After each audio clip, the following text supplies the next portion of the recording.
welcome to the Pro Bono Happy Hour. Thanks for joining us. I'm Eva Richardson, and today Rena Glazer and I will be talking about the latest round of law firm salary increases and what they mean for law firm pro bono. So as you've probably heard by now, in early June, Cravath, Swaine & Moore announced that it was raising the starting salaries for associates from $160,000 to $180,000.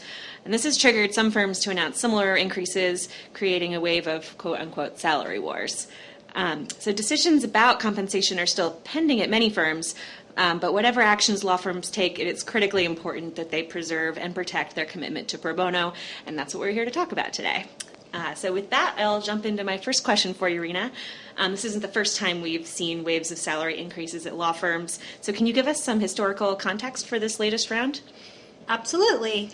I think we'd like to think of this as round 3. Yes. So let's take a look back at the first 2 rounds and hop into our Wayback Time Machine, which we have fired up previously on the podcast, yes. And it's good to go today. And we are going to travel back in time to 1999. We're missing you, Prince, right now, right? Thinking of 1999. And we're going to go to December 1999. And a California law firm, Gunderson Detmar, announced that it was raising incoming associate salaries to $125,000. It was a big jump. It was not expected, and it spread like wildfire. So in short order, firms on both coasts and in the middle met the $125,000 base salary plus bonuses, or whatever competitive market rates were. If you're in a city with a slightly lower cost of living, perhaps the raise was slightly less, but there was a lot of market matching. And this was a profound development because it spread very quickly, it was unexpected, and it was a large jump. And I have a vivid memory of that time. I was a lawyer at a firm here in Washington, and I remember the announcement that we were getting these huge raises. Mm-hmm. And part of me, the large part of me, was incredibly grateful and thankful, right. And it was an exciting development. And another part of me, and I will confess, I'm sure this was idiosyncratic to me, sort of wanted to know if you could say no thank you, because I was positive that it was coming with strings attached, right? Nothing happens for free, and what were they going to want in return for this big bucket of money that you are now getting? And I was very worried about increased hours, what it was going to do to work-life balance, mm-hmm. and just increased pressure, right? Yeah. Your work would be scrutinized, what it would do for morale and the culture mm-hmm. of the firm. Partly that was probably just me, but I have a distinct memory of round 1. So let's jump ahead to 2006, 2007. Mm-hmm. That would be round 2. And this is when Simpson Thacher in New York decided to raise salaries to $160,000 for incoming associates. There had been little raises in the intervening periods, but this was a pretty big jump. And like with many things in law firm economics and law firm competition, it was the shot heard round the world, and in short order, firms matched, and that set the second round of salary escalation. And mm-hmm. as a historical footnote, many of you, when you think of 1999 and 2000, you remember what came shortly thereafter. That was the dot-com crash. Yep. By coincidence, after the second round of raises, 2006, 2007, what came after in short order? The Great Recession. Yep. And so we'll say, what did we observe that has come after this current round? The Brexit and enormous market volatility. So I think everyone needs to strap in and stay tuned.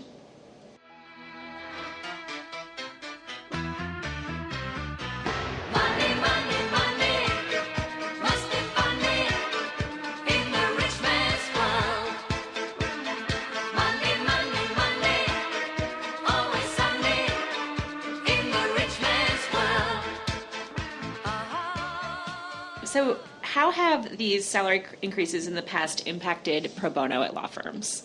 That's what we're here to really get at. Sure. So when you think about salary increases at law firms, I think you have to think about how are the raises going to get paid for, right? They cost money. So what does that mean to the operations of the law firm?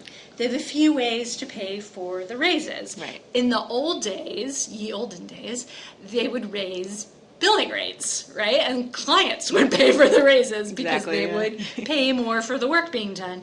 Well, I think that it is conventional wisdom, and it's been widely reported over the last few weeks that corporate clients are not willing to raise billing rates for junior associates, and they do not view themselves as paying for these raises. Right. The second way that firms could pay for raises is to control other costs, overhead, rent, other expenditures. If you get control on other costs, you can funnel the money over to pay for salaries. Well, actually, since the Great Recession, firms have really squeezed all the excess out of their operations.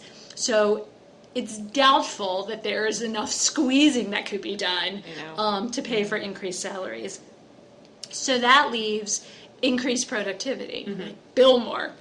Work more, bill more, raise revenue, pay for your raise. So whether it's true or not that a firm is going to have increased billing expectations that correlate to increased salaries, whether it's reality or perception, pro bono could get squeezed. Because you either actually do not have time to do pro bono if you are picking up all this commercial work, or you think that you need to. So whether it's a reality or a perception, it's something to keep in mind.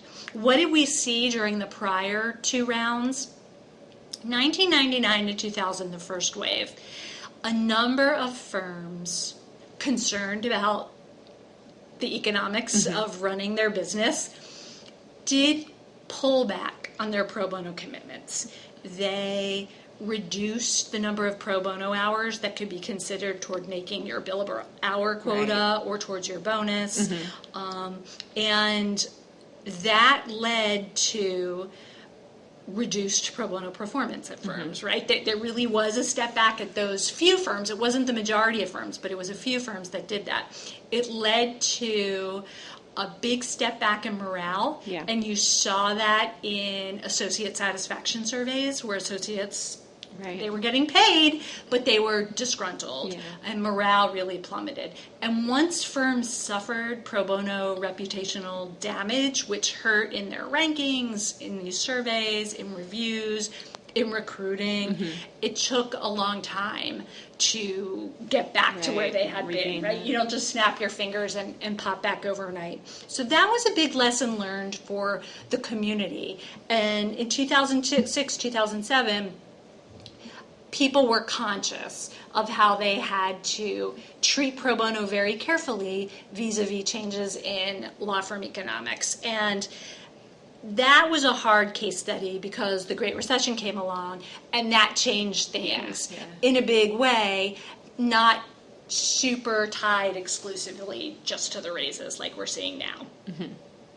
You mentioned some lessons learned from the first few waves, but going forward, what can firms do to preserve their pro bono cultures in the face of these salary raises? So we're going to talk about a couple off-the-shelf tips that people could do, but we also welcome firms to contact us for confidential guidance, brainstorming, ideas, replicating tried and true practices, anything we could do customized, individualized. People should be in touch with us, and we're happy to help. So one thing that's important is messaging. Don't be silent about pro bono. If all the messages now are about money and raises and markets and hours and matching, really have to be upfront and very clear about your pro bono expectations. Silence leads to rumors and assumptions, right? In the absence of clear guidance, people fill in the blanks on their own.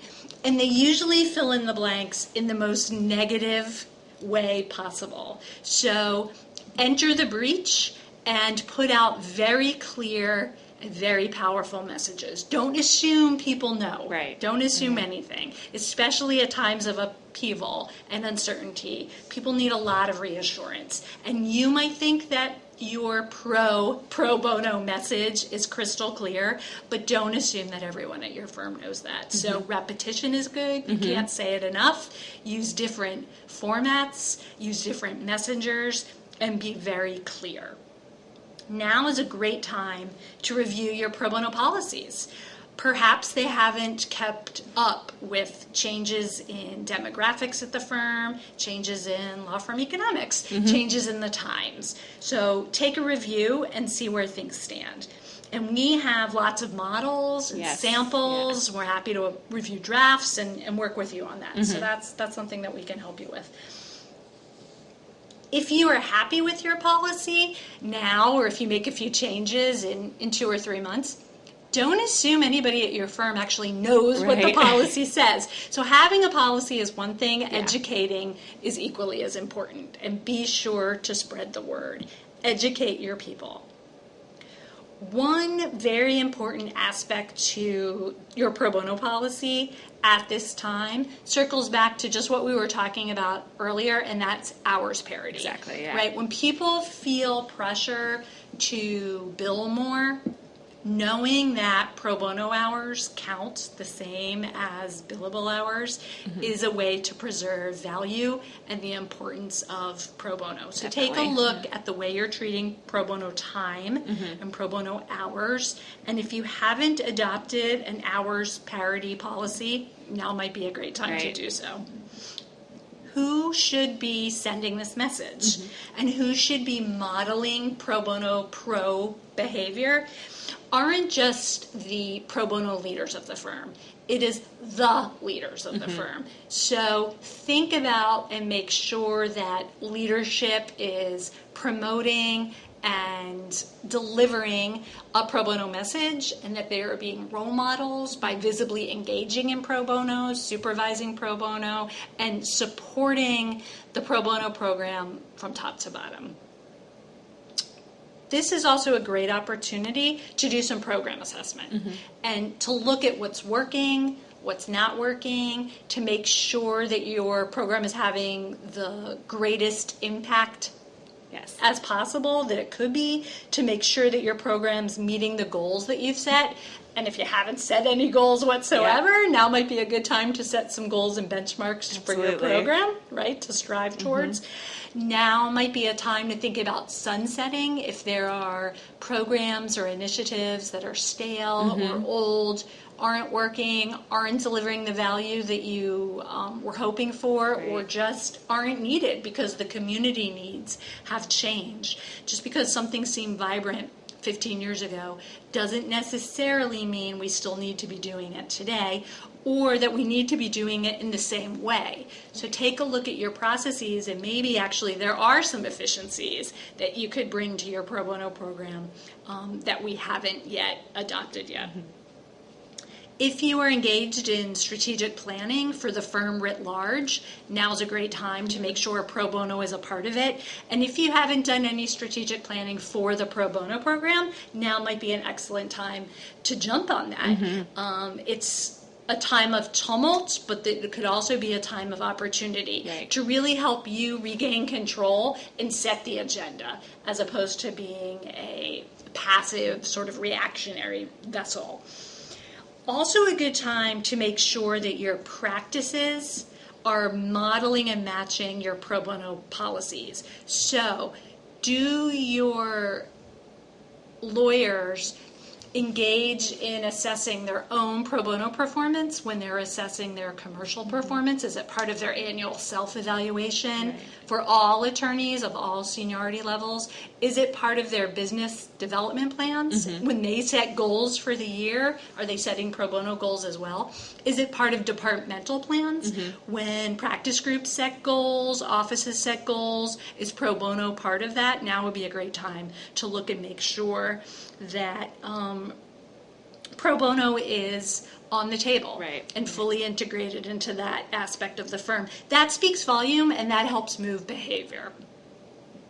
Absolutely. So I think that these are all things, depending on what you're already doing, pick and choose. But I think it's important, takeaway, not to have pro bono get lost. Right. Or for fear to drive your behavior and stick your head in the sand. Mm-hmm. That's not going to be helpful. It's not all going to go away, and you're not going to wake up one day and things will all have settled down. Be part of the discussion. Help be a leader and help drive change in the way that you want to see it. Mm-hmm. Yes, and we already mentioned it, but the Law Firm Project can help in a variety of ways, whether it's tailored to your specific needs or giving you sample policies that we have here or information about pro bono parity we have as well. And of course, I know we talk about this a lot, but you can always sign on to the challenge. If you're not a challenge signatory already, we encourage you to make that pledge and set that goal for yourself. And it's a great way to demonstrate that commitment to your firm and your attorneys. And make sure you're fostering a pro bono friendly culture. So. It's also easy. You don't have to set benchmarks for yourself. No, I know. They're there, so you don't have to come up with them. Exactly. And one of the reasons that firms keep up, why it's a salary war or escalation, is competition in the marketplace. Right. And to be competitive to recruits, you want to pay a prestige level market salary, and you want to have a vibrant pro bono program. Right. Exactly. So again, we want to thank all of our listeners for tuning in. If you haven't rated us on iTunes yet, please do. We really appreciate any feedback we can get. And keep your eyes peeled over the coming weeks for a new Pro Bono Institute podcast produced by Corporate Pro Bono. It will feature interviews with chief legal officers of in-house legal departments. Thanks for listening, and see you next time. We will have some irregular postings due to the summer vacation, but we hope to see you soon.